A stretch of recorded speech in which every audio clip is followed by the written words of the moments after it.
Hi, I'm Brian McKinney, partner and certified financial planner at Collective Wealth Partners, an independent Black-owned wealth management firm. And what we're going to talk about today is the first step you need to take in order to build wealth. And that first step is building an emergency fund. Now, I talk to folks all the time and they want to talk about investing in crypto and rental real estate and putting everything into the stock market. And I'm all for investing. I'm all for investments. I'm a portfolio manager. I'm all about investing. But you have to have an emergency fund first.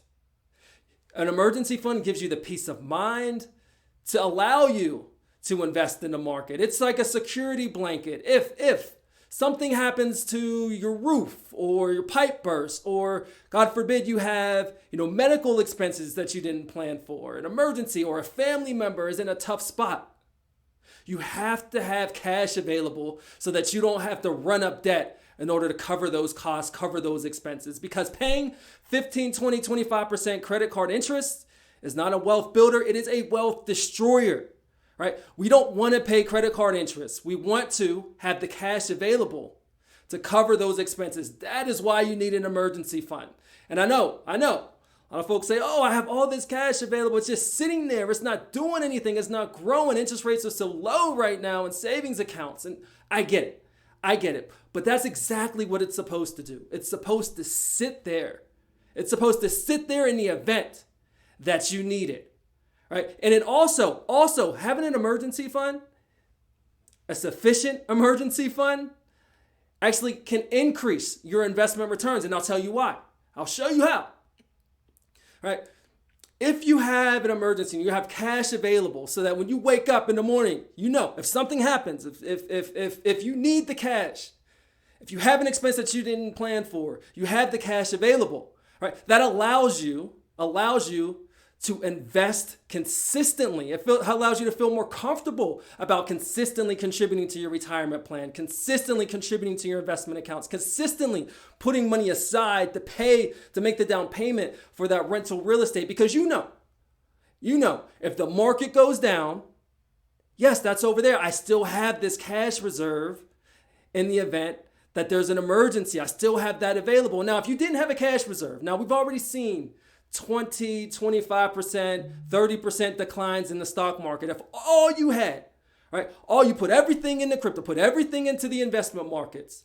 Well, now you see the market down 10, 15, 20% and you panic, right? You panic. You're like, oh, this is all I have. If something happens, I need this money. I need it. I can't afford to take risk anymore. Enough. I'm out, right? So you sell out, right? You sell out of those investments because you need it. And I understand that. You need that. You need that cash in the event that something happens. That's what helps you sleep easier at night. But now you've sold, or even if you have an emergency, you've sold to use that cash. And now you got to think, okay, I have this cash. Now what am I going to do? Right? And of course, as soon as you sell, a lot of times what happens? The market goes back up. But you're out of the market. You sold because you didn't want to take the risk anymore. Right? So now you got to think, okay, do I go back in? Now the market's up. Now you finally decide, okay, I'm going to go back in. And of course, the market falls. That is a wealth destroyer. That behavior is a wealth destroying behavior. That is not how you build wealth over time.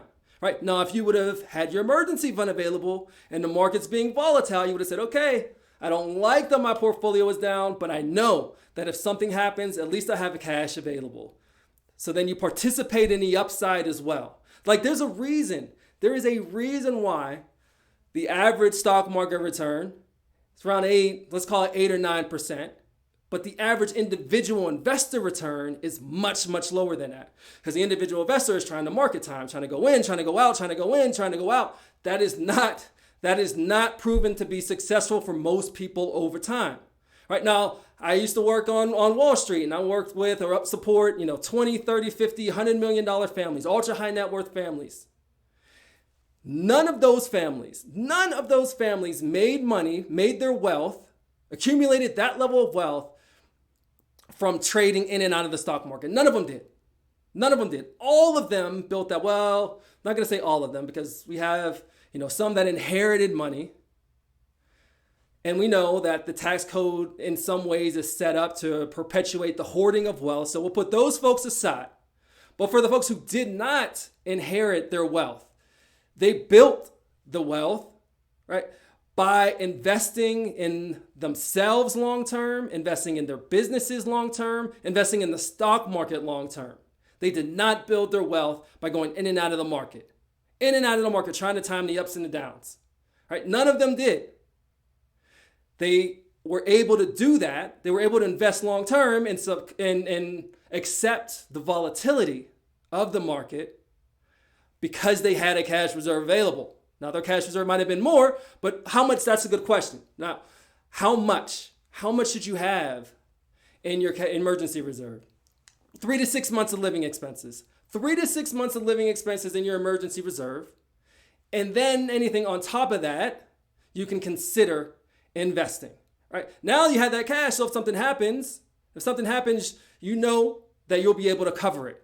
If the market's down like it is right now, you let the market do what it does, and you continue to invest, continue to contribute, and sleep easy at night because you have that emergency reserve. That is how you build long-term wealth over time. But that's just the first step. There are many, many, many, many more steps. But if you don't get the emergency reserve right, you're gonna be running in circles, right? Or running in place, I should say.